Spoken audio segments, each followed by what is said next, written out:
Bienvenidos sean ustedes a este episodio número 45 de Coja Oficio Podcast. Hoy es un día muy especial porque estamos con un invitado muy especial que yo digo que es el mejor regalo que nos ha traído este último año a nuestras vidas, Ana María y a mí. Él es Jorge Orozco, nuestro vecino y gran amigo. A veces vecino. A veces vecino, porque el man tiene una vida muy complicada que ya nos contará. Me muevo. Pero nada, es un honor tenerte acá con nosotros, Jorgito. Además, Gracias. es un momento muy especial que ahorita hablaremos. Marica, 45 episodios, felicitaciones. Gracias. Gracias, Súper. Jorgito. Entonces, pues nada, creo que ya conoces un poco la dinámica de Coja Oficio, porque eres amigo de la casa, pero pues a nosotros nos gusta arrancar nuestra entrevista siempre con la misma pregunta y es, si tuviéramos que definir a Jorge Orozco sin mencionar el diseño, sin mencionar sastrería, Deming, correr, tantas cosas que te definen, ¿qué dirías en 4 o 5 palabras? Yo diría que Jorge es un man alegre, gracioso. Con una risa muy particular. Marica, sí, pero eso entra dentro de lo gracioso, yo creo. Soy muy emprendedor, me gusta estar muy ocupado y soy alguien que le gusta aprender. Creo que eso sí me define mucho. Qué chimba. Ahora, ¿cuál es tu oficio? Para poner en contexto a los que no saben. Yo soy Jorge Orozco, soy el sastre Orozco y soy diseñador de modas y soy sastre de profesión, eso es lo que hago. Bueno, empecemos entonces con tu historia desde el principio. Tú a mí me contaste que esta vaina no viene desde el denim, sino empieza desde tu casa. Cuando tu abuela, una de tus abuelas te enseñó a ti a coser y a vestir muñecas en tus primeras veces. ¿Cómo fue eso? O sea, Yo creo que ella no sabía lo que estaba haciendo. el mierdero que te estaba Ella metiendo. simplemente como que se estaba desocupando del nieto que estaba ahí, como, ay, Haciendo daño. sí, venga, haga esto. Pero no, yo era un man como muy juiciosito, pero ella me enseña a coser, a bordar, pues que era lo que ella sabía mucho.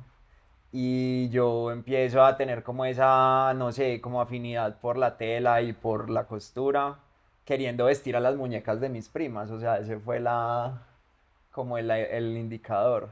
Ujú. Y ahí empezó el tema como de la tela y siempre hacía cosas con tela, o sea, realmente pues empezó como eso, lo de las muñecas y crisis familiar, pues porque pedí una Barbie que pues realmente en mi inocencia yo la quería era vestir, pero claro, eso tenía un montón de implicaciones como familiares. Familia. Sí. Pero entonces así empieza. Yo chiquito, cosiendo, me gustaba mucho la costura y siempre hacía manualidades en el colegio, pues, o sea, me hicieron mucho bullying en el colegio, debo confesarlo, pero ¿Por sí. las manualidades? Claro, Mari, pues, yo era el que me metía a la clase de cocina, a la clase para aprender a hacer manillas y cosas, claro, eso no era tampoco muy normal. Masculino en esa Muy época. masculino, ¿Y sí. queda algo vivo de esos primeros retazos, de esos primeros vestidos de muñeca o de Barbie? ¿Todavía existe? Mira que fue muy cool porque cuando mi abuela me enseñó, pero no hay nada que pesar. Mi abuela me enseña y en ese momento mi hermano mayor era súper fan de Mario Bros. Ujú. Entonces todo en la casa era Mario Bros. Jugábamos Nintendo todo el día y bueno, yo empecé a hacer los muñequitos de Mario Bros. En punto de cruz, pero no los tengo pues, eso fue muy cool en su momento. Punto de cruz es lo que se pone como en un coso redondo y... Sí, como Sí, tejer. es como una puntada que marca como una X. ya. Y Después por le muestran, debajo, chino, después le y muestran. por debajo se tiene que ver como lineal, o sea, eso tiene toda una ciencia, pero sí, es una puntada cuadrícula. Entonces, Jorgito, hay otros 2 personajes en tu historia que son tu otra abuela y tu otro abuelo. Sí, ¿Ellos qué responsabilidad tienen de quién es Jorge hoy? no muchísima. Mi abuelo era el señor Orozco, de ahí le puse a mi marca Orozco precisamente. Em, y mi abuela era una señora que le gustaba mucho las cosas lindas, bien tenidas, los colores. Era fan del rosado, le gustaba el arte. Te hablaba de poesía, de, pues, no sé, de boleros. Tenía como, sí, le gustaba la cultura y mi abuelo era un man que jugaba golf, que manejaba con guantes el carro, o sea, Ok. era un man muy particular en Medellín Mega bien y vestido. muy bien vestido, muy fan pues de la formalidad y siempre en mi pensar de niño él era una imagen de eso, como de esa formalidad. Y precisamente cuando hice Orozco y pues pienso en el señor Orozco, pues realmente es Roberto Orozco, mi abuelo. Mm, Sí, qué total. chimba.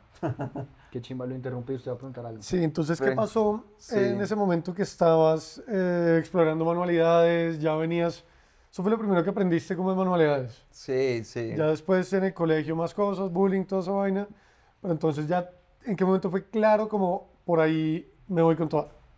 Siempre, no sé, pues sí, seguramente hay gente que me va a escuchar y se va a sentir identificada. Hubo un temor en mí de ser ese man que le gustaba coser, que le gustaba cocinar, que podía jugar con sus primas a vestir las muñecas porque le parecía un parche hacerlo. Mm, Y siempre fui muy amigo de mis primas y debo decir que lo que pasó a continuación fue que en esa búsqueda de pronto como juvenil de qué era lo que debería estudiar y todo ese tema pues como de qué vas a hacer en tu vida profesional, mi prima entra a estudiar diseño de modas y yo me vuelvo su ayudante full. ¿Cuánto Entonces, tiempo te lleva de edad? un año. Un año. ya. Sí, muy parejos pues. Y siempre, digamos que fueron como 2 semestres que estuve como ayudándole a ella. Y yo entré a la universidad, entro a estudiar publicidad pensando que por ahí era el tema, porque pues tengo una afinidad con el tema digital, me gusta trabajar mucho pues cosas en el computador, soy bueno como en diseño gráfico y me parecía interesante, pero no quería estudiar diseño gráfico, quería algo que fuera un poquito más allá, me metí a publicidad, no me gustó y al año digo, no, es que hay algo que está pasando y ya es demasiado obvio. Y es que a mí me está gustando más ayudarle a mi prima que ir a hacer mis cosas de la universidad. Entonces a mí me parecía más cool ir a las entregas, entender las clases, pues me parecía muy bacano y me metí. Entonces ahí empezó la exploración. Tengo pues varias primas que fueron parte de eso, una de ellas muy importante que era en ese momento diseñadora de la línea Seamless de Punto Blanco, que fue una de las que pues volvió Punto Reventó. Blanco impresionante y ella como al ver esa duda mía me empezó como a guiar y bueno y terminé estudiando en Bolivariana, en la Universidad Pontificia Bolivariana en Medellín, estudié diseño de vestuario, eso fue lo que me matriculé, Ujú. que no es diseño de modas pues, ¿Cuál es la diferencia ahí? ¿Modas como más la tendencia y todo eso y vestuario es cualquier cosa? sino que el vestuario, por ejemplo, en otros países está más dirigido a un vestuario específico que puede ser de una película o Ya. de una época específica o un tipo como de uniforme que se haga pensando, no sé, pues en una empresa o algo así, eso es el vestuario. Y la moda ya es otra forma de ver como el diseño y es algo que tiene que ver más con lo que estás hablando tú, con la industria de la moda, con los diseñadores, ¿cierto? Con el tema como de tener colecciones, de los Fashion Week, ¿cierto? Y eso. ¿Y por qué escogiste una y no la otra? O sea, ¿cuál es esa línea delgada que te hizo escoger vestuario y no moda? Me parecía interesante el planteamiento de la universidad, que era una mezcla como de los dos conceptos, viéndolo de una forma como muy funcional. Ok. Em, sí, me pareció muy interesante. ¿Y tenías un plan en ese momento? Fue como que voy a estudiar, te cambiaste de carrera, pero todavía no había un plan como marca, emplearte de pronto en algo alrededor o... No, ya, mira que yo he trabajado desde los 18. Pues de hecho trabajé desde los 16, pero trabajaba como en el mercado de un primo de mi mamá. A los 18 empiezo a trabajar en Diesel y eso me marcó completamente la vida. Entonces yo era vendedor de viernes a domingo en Diesel y adicional pues estaba en la universidad. Entonces siempre estuve trabajando como en eso. No tenía muy claro a dónde me iba a llevar de pronto la la carrera cuando empecé, pero sí era muy claro que yo tenía una afinidad como por el sector, el medio, pues me empezó a parecer muy atractivo, pues y le agradezco mucho, por ejemplo, a los de Estudio de Moda, que son los dueños de Diesel y eso, porque es pues un gran aprendizaje, pues fue muy grande lo que aprendí.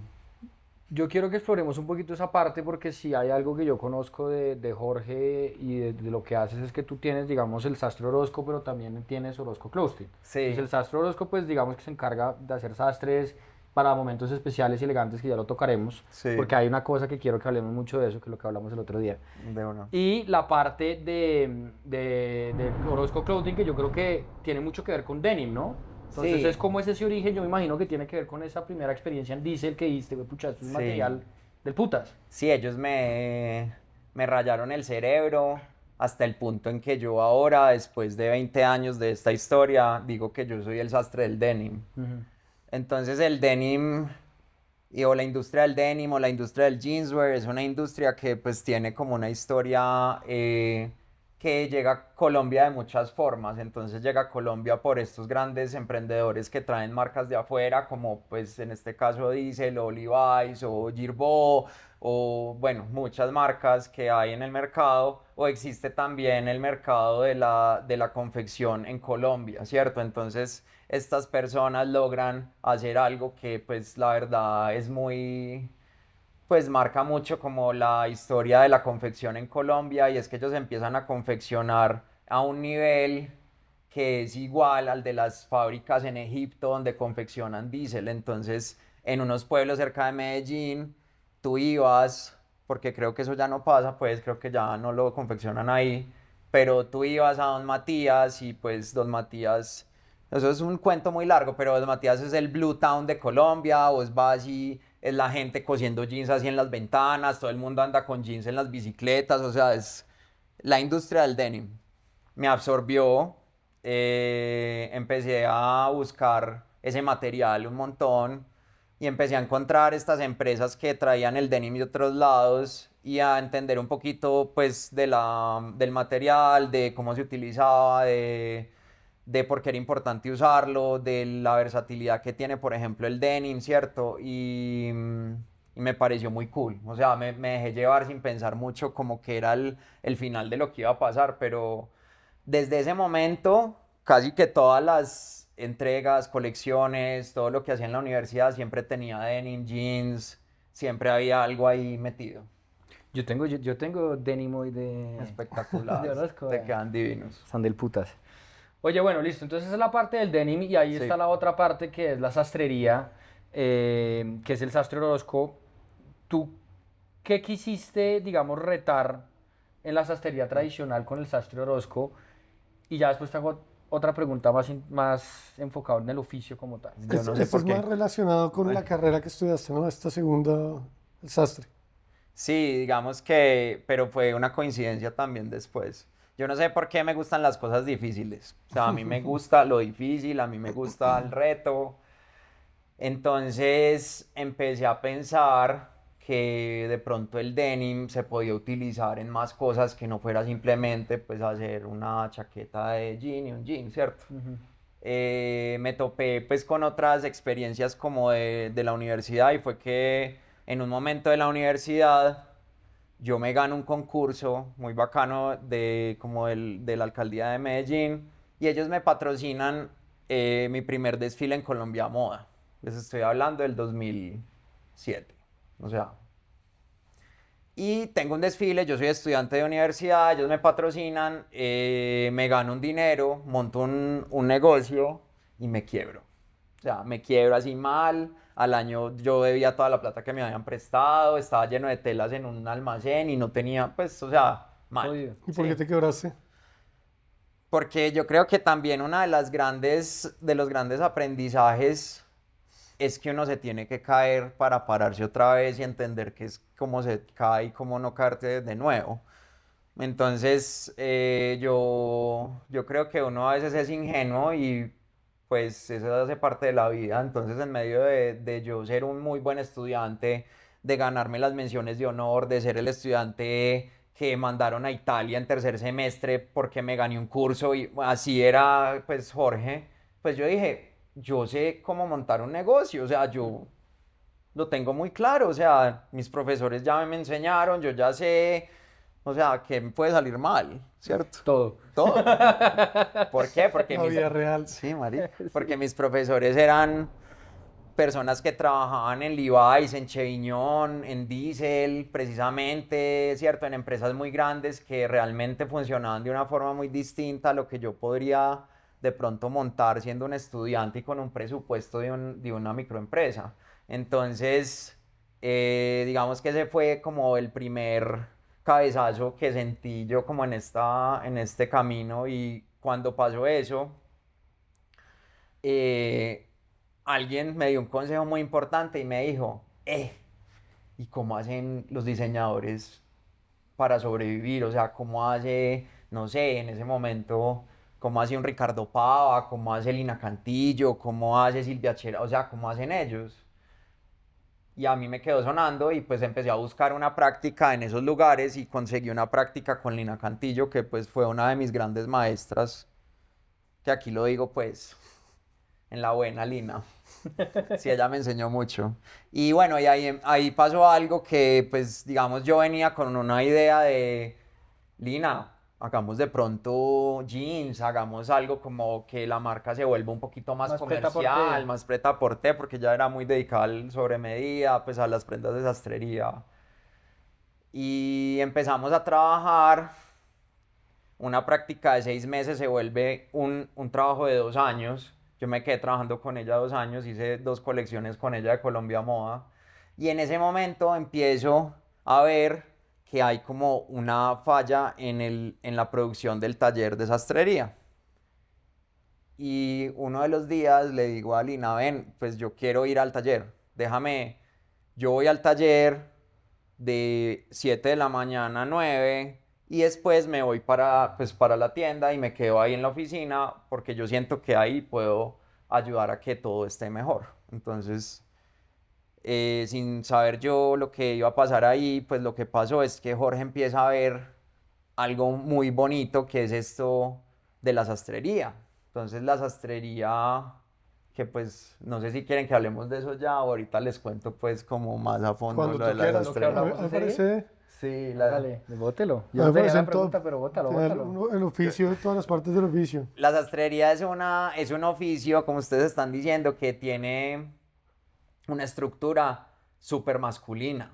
La sastrería fue algo que salió después de la revolución industrial, cuando los hombres que eran capitalistas no se querían parecer a Luis XV, a estos manes maquillados con tacones, ¿cierto? O sea, no querían eso, entonces se inventan este uniforme del hombre capitalista, que es el traje, y pues eso tiene una manera de pensar como muy estructurada que pues viene precisamente de esos hombres que querían verse limpios, prácticos, elegantes, pero no llamativos. Entonces ahí empiezan a existir como unos patrones en la etiqueta del hombre y esa confección, por ejemplo, de eso tiene también como en estos días yo estaba pensando que es como los vinos.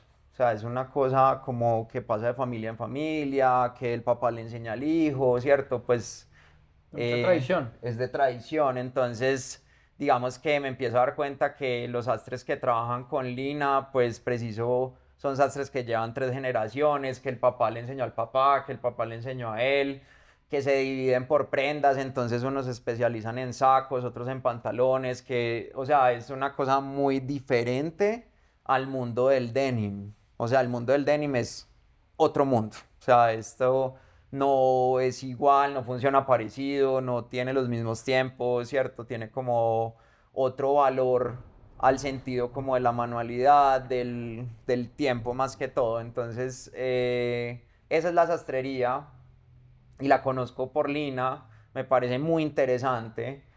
Y durante 2 años lo que desarrollé con ella fueron piezas que eran de sastrería, pero como híbridas entre algo que fuera un poquito más prêt-à-porter, como estás diciendo tú. Como un saco, pero para el día a día. Exacto, como piezas del día a día, como experimentar más, por ejemplo, con el denim, entonces empezamos a hacer estos sacos en denim y pues como los trajes, le ayudé a sacar su línea de jeans en su momento y bueno, eso me sirvió un montón, pues de verdad, eso fue la super experiencia. ¿Cómo pasaste de, bueno, de trabajar con Lina a lo que ahora es Orozco? O sea, ¿en qué momento nació Orozco y por qué nació Orozco? ¿Y Orozco siempre ha sido igual desde el principio o qué ha cambiado? Digamos que se ha madurado, pues te digo, te contesto ya, pero ya te digo qué pasa. Que lo estaba mirando ahorita preciso en estas fotos que estaba haciendo ahorita cuando ustedes llegaron, que pues la visión que tengo de hace 15 años ahorita pues es completamente diferente. Pero lo que pasa con Lina y lo que pasa con esta experiencia es que eso me marca un montón. Yo regreso después a la universidad, ya después de 2 años de haber trabajado aquí en Bogotá con Lina, de meterme en el cuento de la sastrería, de tener claro que me gustaba un montón, que quería de pronto hacer algo así, pero me faltaba un semestre de universidad. Me voy para Medellín, hago el semestre y yo había planificado en mi vida que cuando yo salía de la universidad yo me iba para algún lugar, pues me iba para Nueva York o me iba para Londres a estudiar inglés porque quería hablar perfecto, era como quiero hablar perfecto, o sea, me quiero ir para uno de estos dos lugares. Me voy para Londres a estudiar inglés, pero la vida siempre me empieza a buscar formas no sé, de encontrar como ese diseñador o ese mundo como el diseño. Entonces empiezo a conocer gente que yo creo que les he contado esa historia y conocí un man muy importante allá que pues el man era dueño de una revista, de Sean Magazine, que es una revista importantísima en Europa. Y el man me invita a los Fashion Week de Londres. O sea, yo me voy como si fuera el fotógrafo de Sean Magazine con él y conozco pues los editores de todas las revistas de moda, empiezo como a meterme en el cuento y empiezo a ver algo muy cool y es que el mundo del diseño o de la moda o del arte pues se conectan un poquito. Yo sé que es muy diferente el arte, pero no tiene una forma específica de ser. O sea, tú puedes ser de una manera que tú quieras ser, si eso tiene una estructura y como una manera pues como profesional de hacerlo. Ellos me marcaron, a mí me marcó mucho la cultura inglesa, por ejemplo, me pareció muy bonito entender que en el fondo de su cultura, a ellos lo que les interesa es que la gente sea feliz y eso lo que implica es que pues vos expreses tus cosas, que vos cantes, que vos pintes, que vos hagas lo que te dé la gana, Mm. porque eso tiene mucho que ver con lo que habla de un país. Yo me meto en el cuento y empiezo a trabajar en moda. Empiezo a trabajar con una chica que tenía una marca de camisetas, le empiezo a diseñar los estampados. Y pues pasa algo que fue como inesperado, como todo, yo creo en la vida que uno no tiene como control muchas veces. Yo empiezo a estudiar un máster en London College of Fashion, un máster de masculino, ¿cierto? Que lo que me iba a enseñar, que esto es muy particular, esto es una enseñanza de la vida, me iba a enseñar a estructurar una marca donde pues hiciera un ADN que fuera mío, ¿cierto? Eso era lo que yo iba a estudiar. Empiezo pues a estudiar y me dio un problema en la columna. Se me salió un disco de la columna, o sea, una cosa que pues la verdad yo no me estaba esperando. La única solución era operarme allá o devolverme y devolverme a buscar algo que pues me sirviera de pronto como bueno, me va a recuperar o no, qué va a pasar, pero pues la verdad yo tenía 28 años y yo no me quería devolver. ¿Estás viendo el sueño allá también? Sí, yo estaba viviendo mi sueño y pues la verdad todo había como estado como pasando muy bien. ¿Eso fue por Eh, un accidente, por estrés o porque, ajá? no, porque yo empecé a correr allá, que fue una de las cosas que descubrí, por ejemplo, en Londres, que me gustaba correr. Y pues me colgaba el morral después del colegio y me iba para la casa corriendo 40 minutos. el morral no era como muy recomendable pues para la corrida y parece que ahí me dañé la espalda. Me daño la espalda. Esto es muy loco todo lo que pasa como en este momento. Ahorita que lo veo, pues fue muy loco porque eso hizo que todo esto exista. Hablo con un amigo que vive en Buenos Aires y le cuento, es que acabo de ir al médico, el médico me dijo que se me salió el líquido de un disco y se me está rozando una vértebra, entonces o sea, no me puedo lavar los dientes. Y me dice mi amigo, es que yo tengo un lugar donde me están haciendo un tratamiento y pues ellos son especialistas en eso. Y yo, ok, pues ¿por qué no hablas con la chica? Son unos kinesiólogos argentinos, no sé qué. Bueno, la kinesiología es una ciencia que lo que hace es algo parecido a la quiropraxia, que es como te acomodan como los huesos y eso, pero no te hacen presión. O sea, entonces te enseñan respiraciones, te enseñan movimientos y por medio de eso tu cuerpo va recuperando una postura. ¿Cómo se llama? Kinesiología. Kinesiología. Es como una ciencia francesa y pues como los argentinos tienen como esa onda tan europea, pues bueno, eso allá es como muy común. Hablo con esta señora, ella me dice, puedes venirte 4 meses a Argentina y yo te hago un tratamiento, no te tienes que operar y pues lo único es que tienes que venir todos los días a hacerte la terapia. Entonces yo digo, pues sí, eso a que me operen de cabeza, sí. entonces llamo a mi amigo y le digo, Juanpa, voy para allá, me puedo quedar con vos, sí, quédate, bueno, pues miramos a ver cómo hacemos, sí, dale. Llego a Buenos Aires, él me recoge en silla de ruedas en el avión, o sea, así de mal Así de estaba, jodido sí, estabas, jodido, o hueputa. sea, jodido mal. Esta señora me empieza el tratamiento y me empiezo a recuperar y en medio de eso, pues lo de la terapia eran 2 horas al día. Entonces yo iba, pues era cerca de la casa de Juan Pablo, cogía pues ahí como un bucecito, llegaban de la señora, hacía la terapia y yo empiezo a pensar, yo debería estudiar sastrería aquí, porque es que aquí son unos duros en eso, o sea, aquí son medio italianos, aquí pues hay como... Herencia bacana, Sí, sí. entonces digo, pues, y empiezo a buscar un curso de sastrería donde me enseñaran, ni siquiera era que fuera un curso, sino como que fuera algo que me sirviera técnicamente como a entender mejor la sastrería.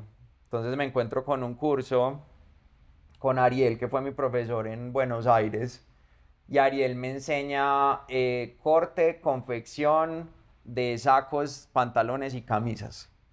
Entonces yo me iba para la terapia, salía de la terapia y me iba para clase. ¿Seguías en terapia? Seguía en terapia. ¿Cuánto tiempo duraba el curso?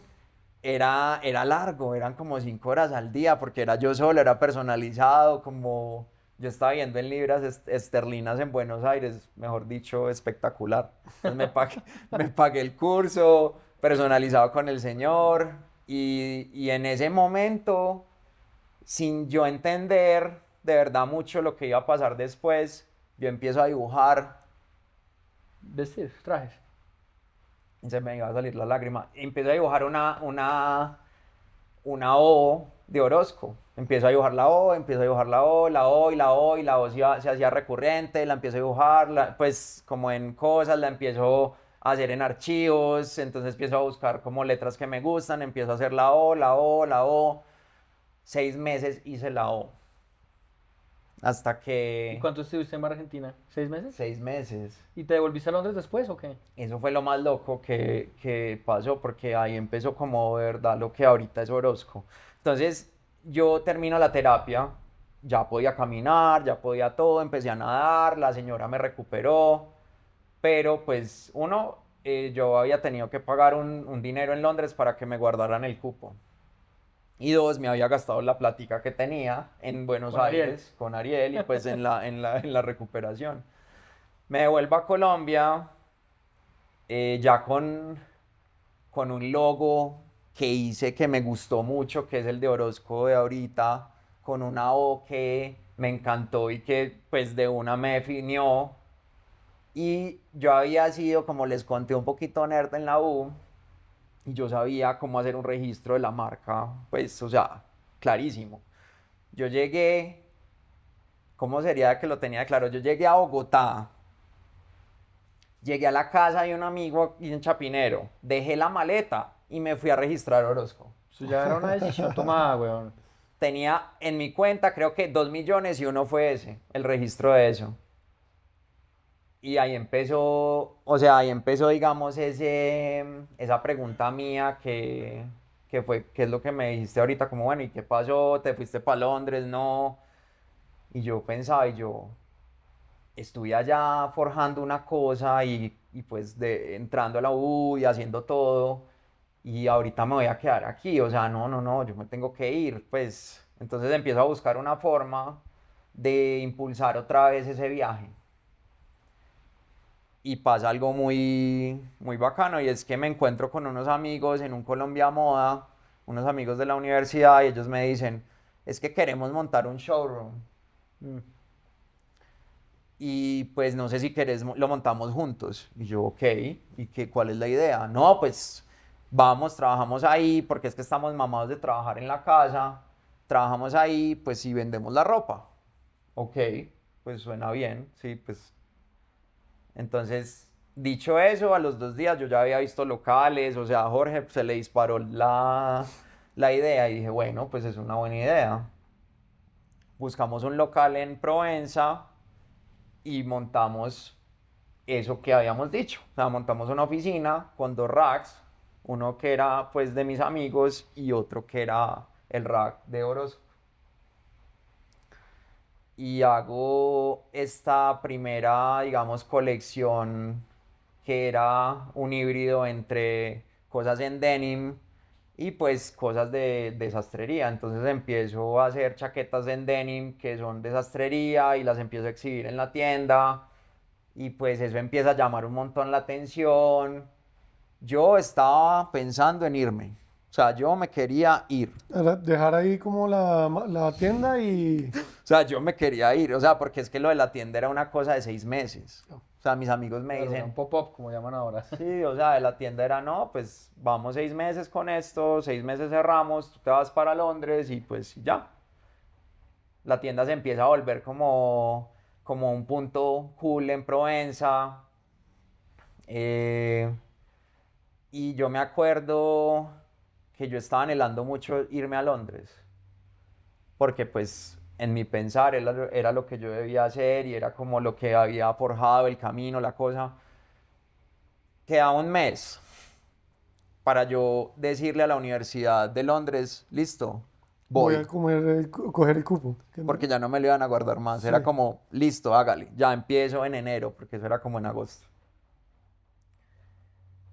Y me acuerdo mucho que yo estaba en la oficina y me llaman y me dicen, Jorge, es que somos de Inex Moda. Y yo, ok. Mm. Em, creemos que lo que estás haciendo está muy cool. Nos gustó un montón Orozco, o sea, como en conclusión, eso fue lo que me dijeron, nos gusta mucho eso, nos parece muy bonito como la marca y queremos invitarte a que hagas parte de un desfile que es de 3 diseñadores que patrocina, creo, creo si no estoy mal, que era Postobón, Ujú. algo así. Entonces era un Para Colombia desfile, Moda. era, qué pena, vea lo que dije tan mal, eso era colombiana. Ujú.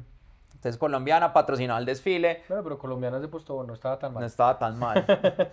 Colombiana hacía, creo que todavía lo hacen, que bueno, ahorita podemos hablar de eso y les cuento, pero digamos que la estructura como de los diseñadores tiene como unas fases para vos poder tener una pasarela, por ejemplo, de una marca tuya propia. Entonces, para tú tener eso, pues debes pasar como por otras pasarelas y entre esas está esa. O sea, ese es como el primer punto. Entonces, me dicen, sí, la pasarela, esto, son 20 salidas, te damos como un patrocinio de esto, no sé qué. Lo único que tienes que hacer es confeccionar pues como la colección. Colombiana está pagando todo, no sé qué. Y yo, "Jue puta, ¿qué hago?" ¿En qué me metí?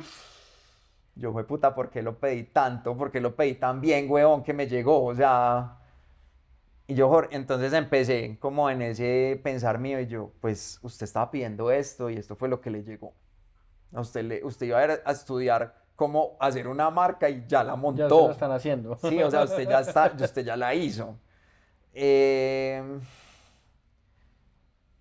Y me acuerdo que pues eso fue varios días pensando.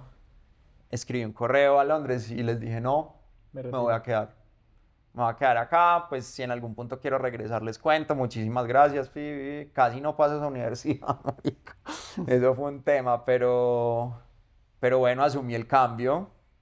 Tuve mi primera pasarela que fue muy La de bonita, colombiano. la de colombiana, y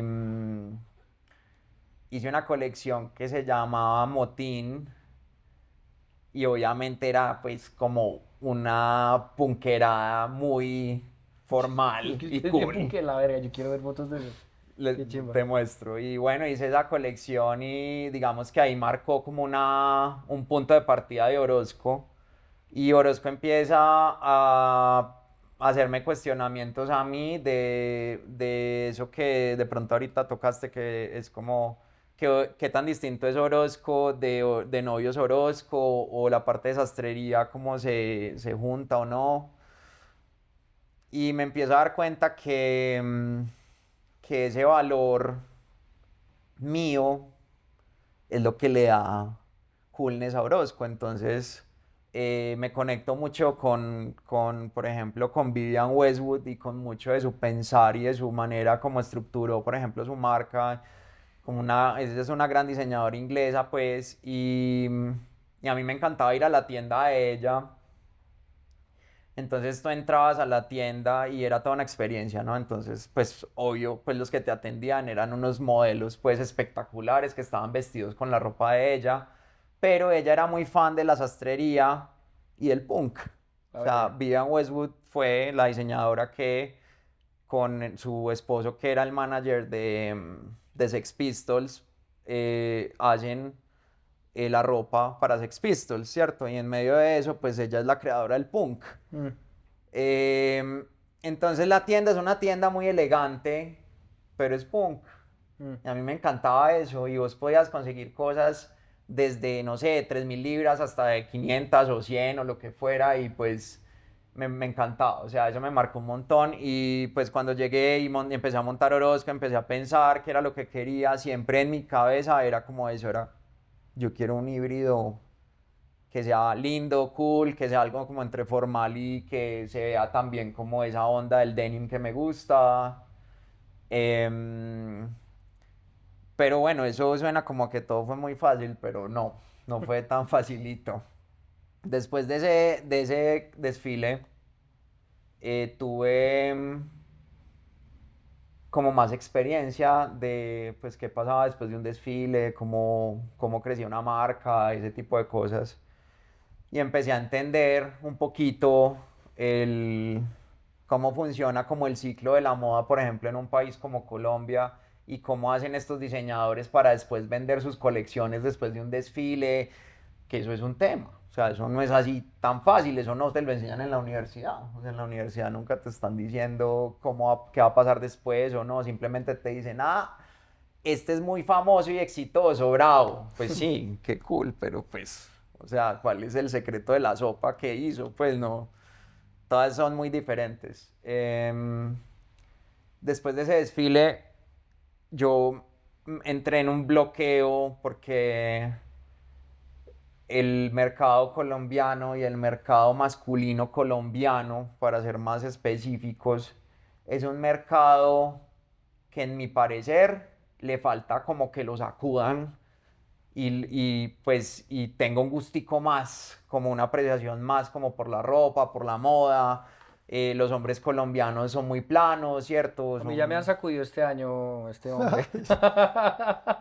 que eso es cool, ¿cierto? Como ver Sí. unas cosas de la ropa que uno no ha visto. Entonces me empecé a bloquear un poco con Orozco, pero paralelo a eso, uno de mis clientes de Orozco me dice, yo me voy a casar y me encantan los sacos que he comprado acá. Yo no me voy a casar con un traje En que denim. sí, que Sí. vaya, no, como que, no, de hecho fue en denim. Ah, ok, la Pero verga. yo no me voy a casar con un traje que parezca como de mi papá, o sea, no Sí. quiero eso, quiero algo más cool, quiero mirar telas distintas, Y le digo yo, bueno, pues yo nunca he hecho un traje de novio, pero pues te lo hago, claro, pues igual hacemos trajes, pues sí, a ver, yo te lo hago. Y bueno, les estoy hablando de que esto empezó como un aprendizaje muy cool, pero ese primer año vendí 6 trajes de novio y todo se empezó a multiplicar hasta los 160 que vendo pues ahorita en el año, ¿cierto? O sea, ese es el resultado de eso. Que es parte también súper central de tu negocio ahorita, ¿no? O sea, Sí, y yo quería, estaba esperando a que llegaras a contar eso porque quiero que toquemos un poco esa parte del oficio, que lo discutimos informalmente esta semana que estuve aquí conversando contigo, y es, uno no se imagina lo que es la labor tuya porque tú al final eres un eslabón demasiado importante en el día más importante de la vida de muchas personas, que es el día de su matrimonio o ujú, el día de su evento especial de gala, de lo que sea. sí. Y cuento esto porque es que hace 2 días estábamos acá y Jorge acaba de tener un chascarrillo en el que casi se le pierde un traje de un man que además había tenido como 7 veces que casi le pasa algo y dijo, donde se me pierda este traje, mejor O dicho, me sea, cuelgan. sí, total, o sea, mi reputación, no estaríamos haciendo este podcast No, hoy. no estarías vivo. No, no, no. Entonces, lo que yo me puse a pensar y que se lo dije ese día es, pucha, tú tienes demasiado estrés, porque al final no solamente es el que el traje salga perfecto, sino que llegue a tiempo entre el de la tela, el que lo corta, el que... Entonces, cuéntanos un poquito cómo es todo ese tejemaneje administrativo y también emocional de acompañar a alguien en un momento tan importante. Entonces, digamos que voy a empezar la respuesta contándoles algo que pues yo no sabía. Entonces, yo pues monto Orozco. Orozco parece que fuera un negocio de verdad que, o sea, a mí muchas veces llegan a las asesorías y me dicen, pero esto lo montó tu papá. Y yo, marica, es que parece, claro, pues parece como una cosa de tradición. A mí nadie me enseñó a hacer esto lo empecé a hacer yo. A mí en la universidad nunca me hablaron de sastrería. No, y porque además tú contabas que toda esa industria pues eres de tradición, entonces tú eres el que lo rompió, o sea, no, ¿dónde está el abuelo? No, no, no, yo. Sí, yo. Entonces, esa forma de manejar el negocio, pues hasta ahorita que pues hablamos en estos días, yo la estoy entendiendo también y digamos que, claro, en el pensar de uno, de empresario y de querer como mejorar, pues claramente yo veía esas cifras anuales de los trajes y yo decía, esto está bueno. O sea, si logré vender 20 trajes este año, pues puedo vender 40 el otro. Y si puedo vender 40 pues 80 y así, ¿no? Pues porque no puedo vender más. Pero también hay una parte en la que de pronto uno es muy, no sé, ingenuo y pues es pensar eso qué implica, porque pues claramente hacer 300 trajes pues tiene una logística de 300 trajes, ¿cierto? Y pues necesitas eso que tú estabas diciendo, no quedarle mal al Señor en ese día tan importante. Entonces empieza un aprendizaje mío muy grande que digamos ahorita ya lo manejo mejor, pero sí, yo soy un hombre que fácilmente en un día puede estar hablando con 10 personas sobre su traje y cuadrándoles las citas mientras estoy planificando otras 3 que tengo para esta semana, mientras Mientras el que... Uber se perdió, le entregó el otro. Exacto, mientras que le está llegando otro traje a otro señor, porque tenemos, o sea, ahorita tengo muchos clientes que yo ni siquiera veo. O sea, clientes que yo ya les hice un traje y les hago otros 2 y se los envío, que no viven acá, o sea, ya el negocio como que cambió un poquito, pero digamos que para contestar como eso, yo siento que todo esto que les conté ha servido mucho para que también haya una estructura como más clara en Orozco, porque pues yo hacía todo. O sea, yo era el que hacía todo. O sea, yo era el que limpiaba el almacén, organizaba el almacén,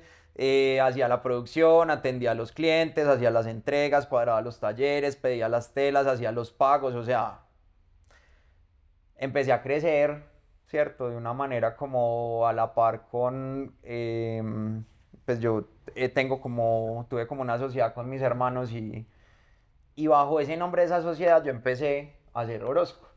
O sea, ni siquiera era mi empresa, era simplemente el negocio que yo tenía con mis hermanos, pero bajo ese nombre como comercial de empresa, pues yo empecé a facturar y empecé a cobrar y a comprar tela, ¿cierto? Y todo, hasta que pues esto cambia, pues pues pasan como 3 años de esto y me dice el contador de mi hermano, me llama mi hermano y me dice, lo que pasa es que hay un tema, y yo, dime, es que estás facturando demasiado. Happy Problem. Sí, un happy problem, pero pues happy problem era que pues yo ya me tenía que salir de ahí, o sea, yo ya tenía que montar mi parche, entonces empiezo como a buscar la manera de hacerlo, que bueno, ahorita me siento pues muy contento de haber sobrevivido a esto porque muchos no lo logran, como estructurar el negocio, ¿no? Que vos me lo has hecho ver muchas veces y es como cuando hablamos, por ejemplo, de las nóminas y que hay que pagar vacaciones y que pago los arriendos y todo. Eso es, eso es un tema, weón. Es horrible. Sí, no, pues hace parte del crecer, pero sí es, digamos, algo que cambia. Entonces, claro, cuando siempre hay un cambio, pues hay una molestia y esa molestia implica que pues tú tienes que hacer un cambio de algo para que eso funcione. Entonces Jorge empieza a buscar personas que se metan al negocio, que me empiecen a ayudar como a administrar, que me empiecen a ayudar a producir, ¿cierto? Que de pronto me empiecen a ayudar a atender a los novios, que pues ahorita ya, por ejemplo, no lo hago porque entendí Que eres tú el que que quiere. soy yo el que quiere. Entonces, si el novio quiere que yo vaya pues que venga, por ejemplo, a Bogotá, pues yo vengo. Si quiere que yo vaya a alguna ciudad, yo voy. O si el señor viene a Estados Unidos específicamente a verme a mí, pues yo estoy presente. Ya el tema de la producción, de las pruebas y eso, pues digamos que ya lo puedo hacer con las personas que trabajan conmigo, ¿cierto? Que son como mi asistente diseñadora junior y pues el chico que ahorita hace parte como administrador, pero que también me ayuda en el punto de venta, ¿cierto?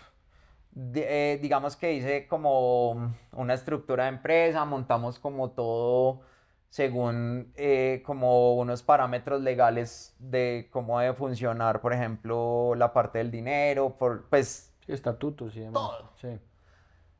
Y empiezo a crecer. Entonces Orozco empieza como a formalizarse. ¿Es unipersonal?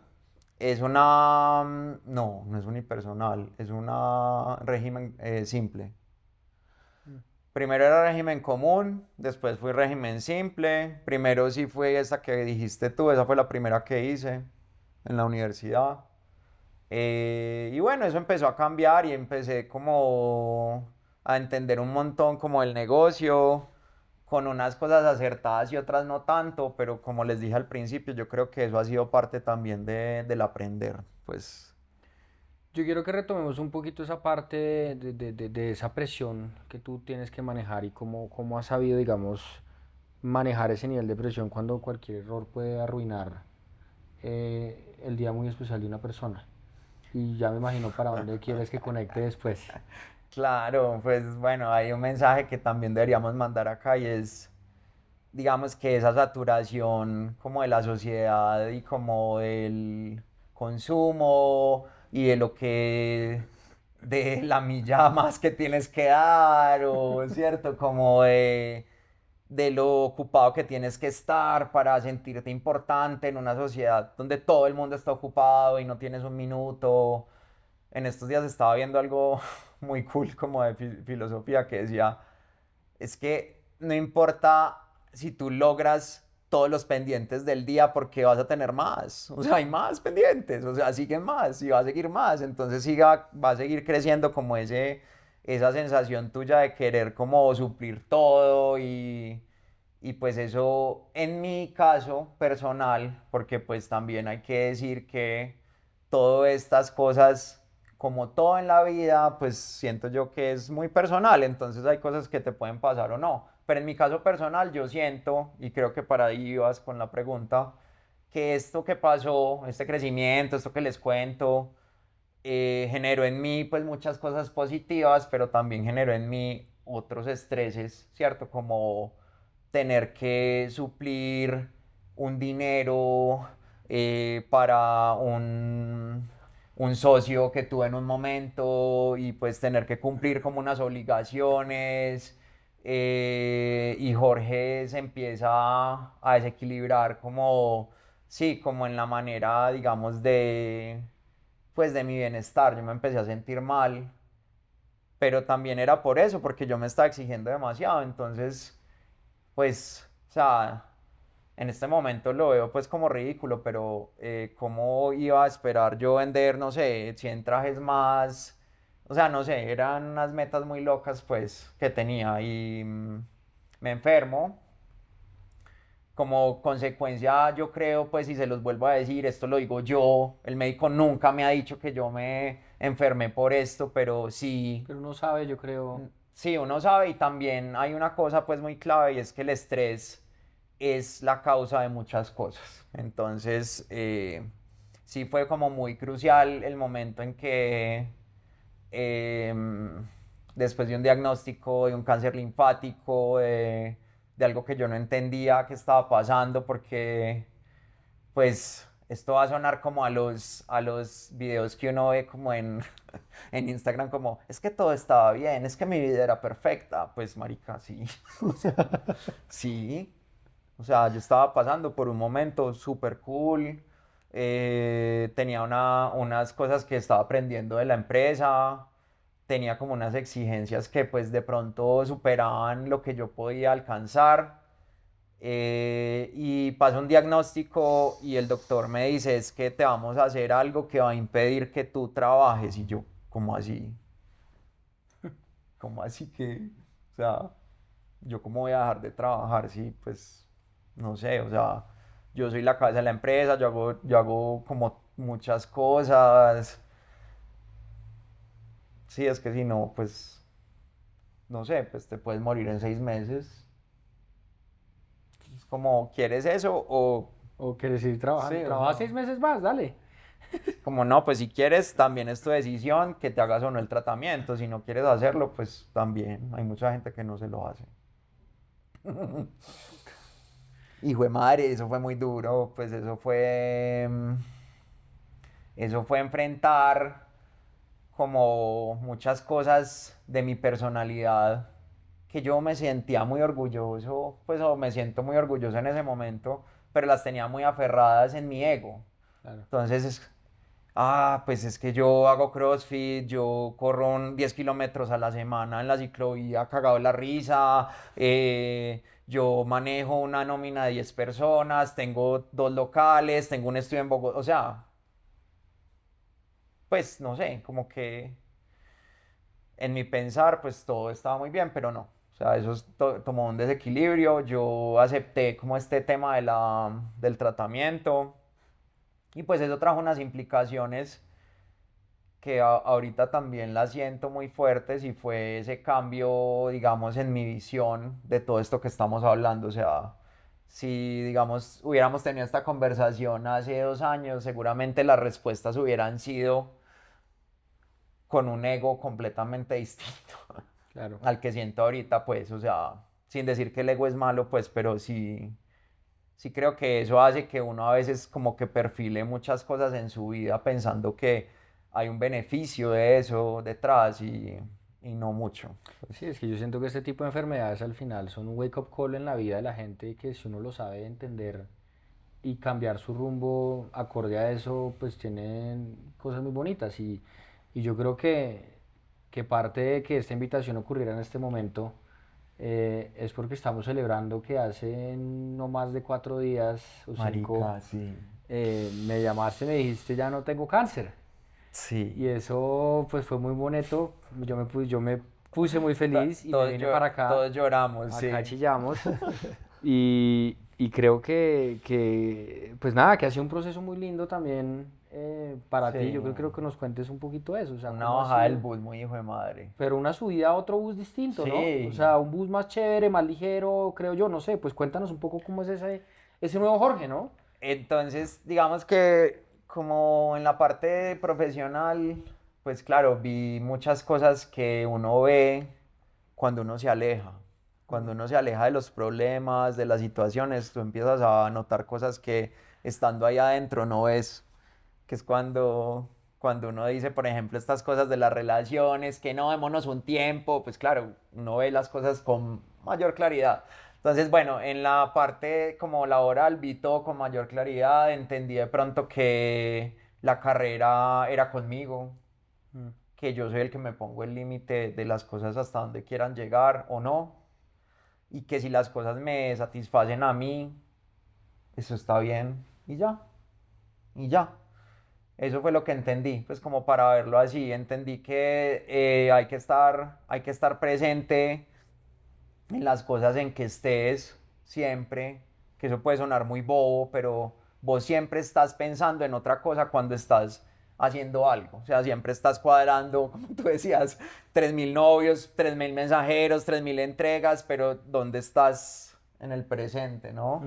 Entonces empecé a ver eso más y también hay algo que digo mucho y que la verdad siento que fue algo como que lo siento todos los días, que me lo digo cuando me despierto, es como el propósito de hoy es ser feliz, George, lógralo. Qué bien. Como decir, marica, como que vas a hacer hoy, pues el propósito de hoy es ser feliz, ya el resto que pase pues va, pero no puedes estar en un lugar o en una situación que te haga sentir mal y generada por ti mismo, que yo creo que eso fue lo que pasó un poquito con el tema del cáncer. El cáncer pasaron las quimios, momentos muy difíciles, momentos con clientes complicados, una persona que me robó un dinero que, mejor dicho, De acuerdo.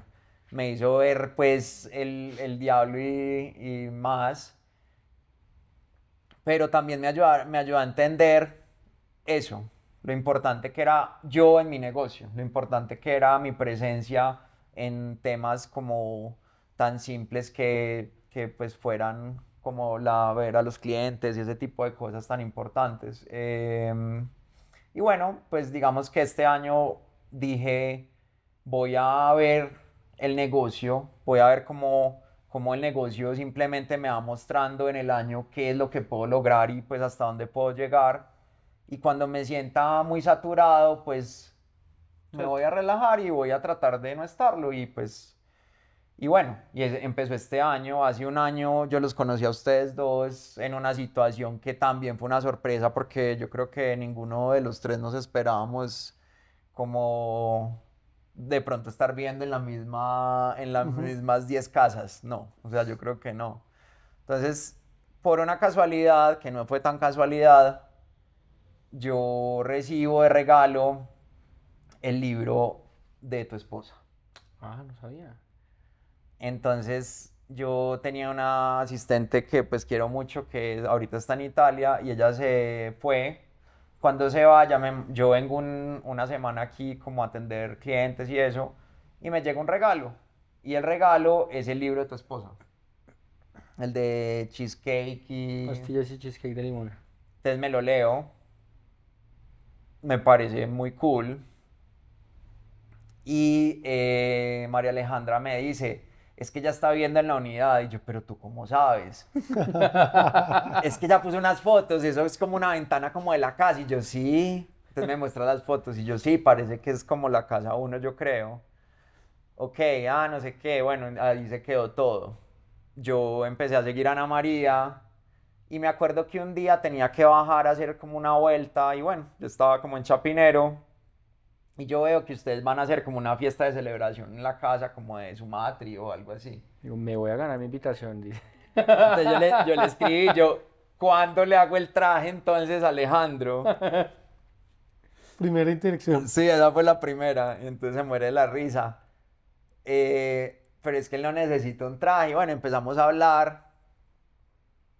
Ana me invita a tomarme un vino. Un café fue lo primero. Un Fue, café a la 1 de la tarde llegaste tú, que yo sí. estaba bañándome, me acuerdo, y bajé y tú estabas sentado hablando con Ana Pero María. esa fue la segunda, porque la primera vez yo le dije Ah, que no. ok, Porque yo estaba súper maluco, estaba claro. aquí solo. Después de una quimio, me Sí, imagino. después de una quimio me había venido acá a atender unos señores y pues casi que yo no podía abrir la puerta. O sea, yo era bajando la escalera y volvía a subir y me acostaba y así. Ana María me invita a tomarme un café, le digo que no, voy después, me tomo el café con ella, te conozco a ti, y empieza como, bueno, a hacer como ustedes parte también de ese nuevo momento que pues fue como ya el final de la recuperación. En ese momento yo ya había terminado la quimio, pero había pasado algo que pues la verdad fue complicado y fue que cuando me hicieron el examen final de la quimio pues sale que todavía tenía unas cosas. O sea, todavía había una presencia por ahí, había unas células, una inflamación, y eso me generó un malestar pues tremendo pues este año. Mm. Pero todo ha sido como siempre llega una noticia así, llega otra mejor, o sea, es como... Entonces pasa eso, yo me acuerdo, yo estaba aquí en Bogotá, creo que le conté a Ana María, y yo no, es que salió esto en este examen y estoy como bajoneado, pero pues no puedo hacer nada sino enfrentar como el tema de la recuperación y empieza como este tema de yo sentirme como tranquilo sabiendo que me iban a hacer algo más. Porque pues también empiezo yo como a sentir que el tema como de la recuperación tenía que ver conmigo. Entonces si yo no era capaz de estar tranquilo, así estuviera en un caos tan loco, pues no me iba a recuperar. Empiezo a recuperarme con este otro tratamiento que me hacen, y pues Orozco me empieza a mostrar el camino, me llaman, yo había tenido 2 años atrás una experiencia que pues la verdad tampoco fue casualidad, yo hice una pasarela con unas sobrevivientes de cáncer y pues con ellas aprendí el valor, digamos, del cáncer, ¿cierto? Y de lo que implicaba eso en una vida de alguien, de una familia, de una persona, de alguien que se muriera, de alguien joven. eh, entonces cuando me dieron el diagnóstico, pues mis primeras y grandes amigas de Alma Rosa, pues fueron las que supieron. Entonces Lina Inestrosa, que es la directora de Alma Rosa, pues fue la primera persona que yo le conté, porque yo no sabía a quién más decirle, o sea, yo pensaba, yo es que a quién más le voy a contar que me pueda entender ¿Quién ha esto. sentido esto? Sí. O sea, yo, sí, no, o sea, no. Entonces, ella, María Angélica de Vicuña, que pues son las dos patrocinadoras de este desfile, pues casi, toman la decisión junto pues a los otros patrocinadores, a Inex Moda, que pues es un gran momento para mostrar ese Jorge que renació. Y yo pues bien estresado, como porque... Todavía no sé si renací Sí, por marica. completo, pero sí. Entonces la vida pues yo sentí en ese momento, es como, ¿usted se quiere aliviar? Alivíese. ¿Se quiere aliviar? Alivíate. O sea, estás ahí caminandito, pero te falta como que yo listo, me alivio, entonces me toca enfrentar esto así listo de una, va. Hago un desfile como nunca lo había hecho antes, que yo sé Salió que hermosísimo, weón. fue muy cool, ¿cierto? ¿Solo? ¿Eso fue un solo? Sí, ese fue solo.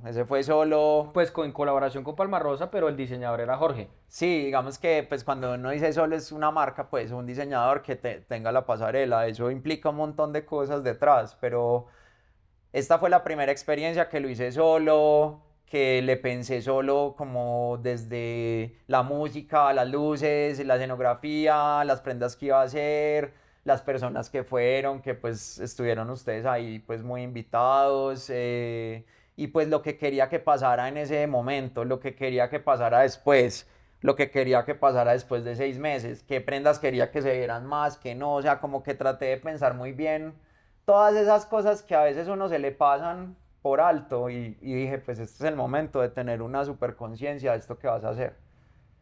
Y así lo hice. Y pues fue uno de los más exitosos, y no es que es más, porque pues de verdad desde el momento uno que salió el desfile ya habíamos vendido cosas. Ah, no jodas. O sea, fue muy exitoso.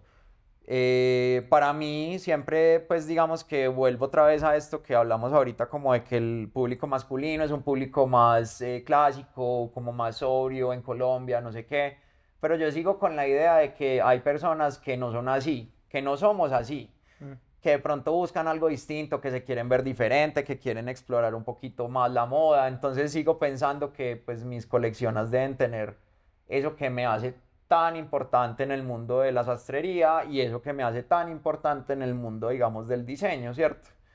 Eh,